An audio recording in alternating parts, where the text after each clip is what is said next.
Good morning.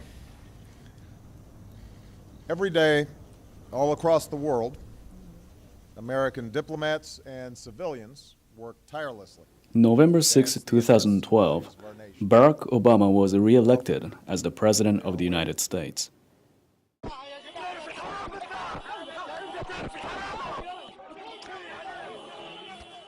Despite his overwhelming record of violations of the U.S. Constitution, one of which has resulted in the death of the U.S. ambassador in Libya, the majority of the Americans were steered once again into voting for the same policy outlook, which will inevitably become escalated under the terminal phase of the present global economy.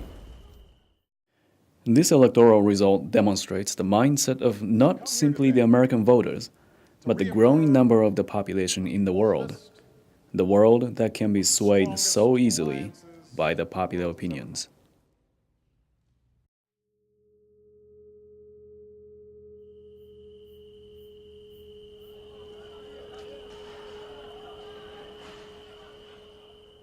Today, the globalized free trade economy is at the core of the ideological breeding ground for the British imperial philosophy of man being an animal that merely seeks pleasure and avoids pain.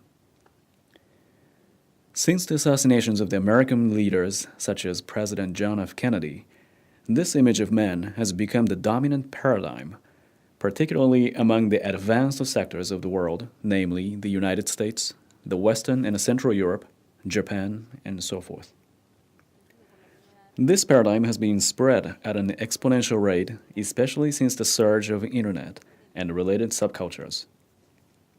As a consequence, the credulous ones of all layers of the society, and particularly of the younger generations, have become largely incapable of responding to their innate human impulses within themselves, but only to their animalistic sensations, grossly shaped by the culture void of any sense of human existence. One of the exemplary products of this paradigm shift is the function of the privatized global media outlets. Under the free trade-based globalization, especially since the 1970s, the entire purpose of their existence has been predominantly shaped by the private interests, most of which couldn't care less about the general welfare of humanity as such. So then, in the era of the internet, in which any information can be reached by millions of people instantly at the global scale, is it in any way unthinkable that the financial oligarchs all over the world might be more than willing to pay a fortune to have total control over the global media? As far as our scientific knowledge goes, there's only one universe in which we live.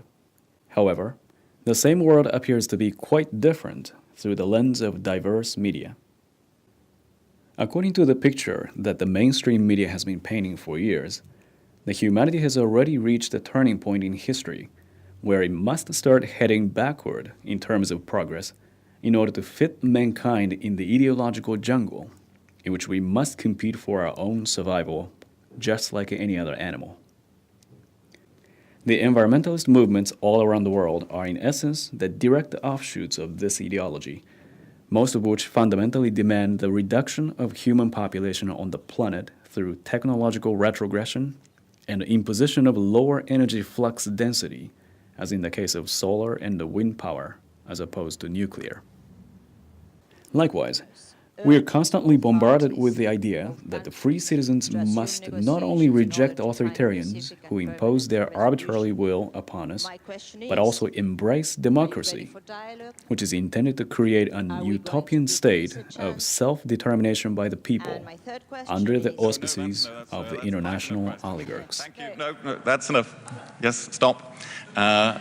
Thank you, and let me answer that very briefly. Self-determination is a basic political right of the people of the Falkland Islands, and the United Kingdom will always stand by that right. It is their... Given the oligarchical principles meticulously woven into the fabric of our society, Obama was handpicked in order to protect and advance these values and interests. He will keep provoking the nations such as Syria and Iran in the name of democracy, in order to take on the ultimate enemies of the modern oligarchs, namely the sovereign republic of Russia and China. With his narcissist personality, Obama will continue to be an expendable tool for the oligarchs to keep pushing the boundaries regarding the constitutionality of the power of executive, not merely by declaring wars against other nations without consulting with the Congress, but by providing funds, training, and weapons to Al-Qaeda and other branches of terrorist organizations. Why did Obama get reelected? Because he's most fit for the job in order to bring the United States to its knees in front of its greatest foe, the British Empire, manifested today in the form of financial oligarchy by convincing enough Americans to destroy their Constitution by their own hands. I've come here today to reaffirm one of the oldest, one of the strongest alliances the world has ever known. It's long been said that the United States and the United Kingdom share a special relationship. And since we also share an especially active press corps, that relationship is often analyzed and overanalyzed for the slightest hint of stress or strain. Of course, all relationships have their ups and downs. Admittedly, ours got off on the wrong foot with a small scrape about tea and taxes. There may also have been some hurt feelings when the White House was set on fire during the War of 1812. But fortunately, it's been smooth sailing ever since.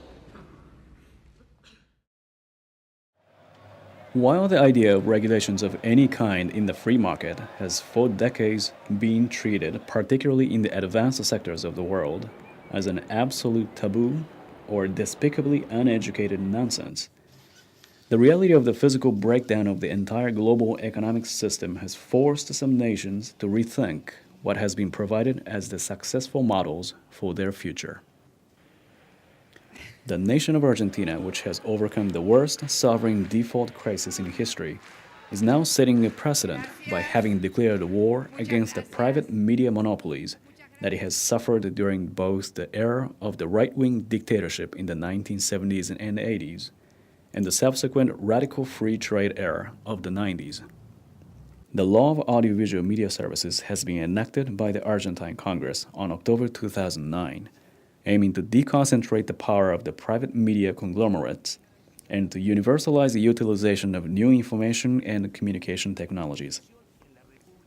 The outburst of the rapid reactions by the private media corporations, typified by Clarín, the largest media enterprise in Argentina, were hardly taken by surprise.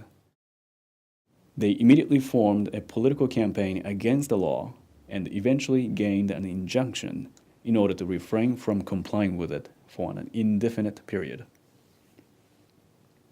Since then, the mainstream media outlets, mostly owned by the same Clarín group, has continued their fierce assault on the media law with a concerted effort to associate it with the image of the incumbent president, Cristina Fernández de Kirchner, as an authoritarian, anti-democratic, and the anti-freedom of press.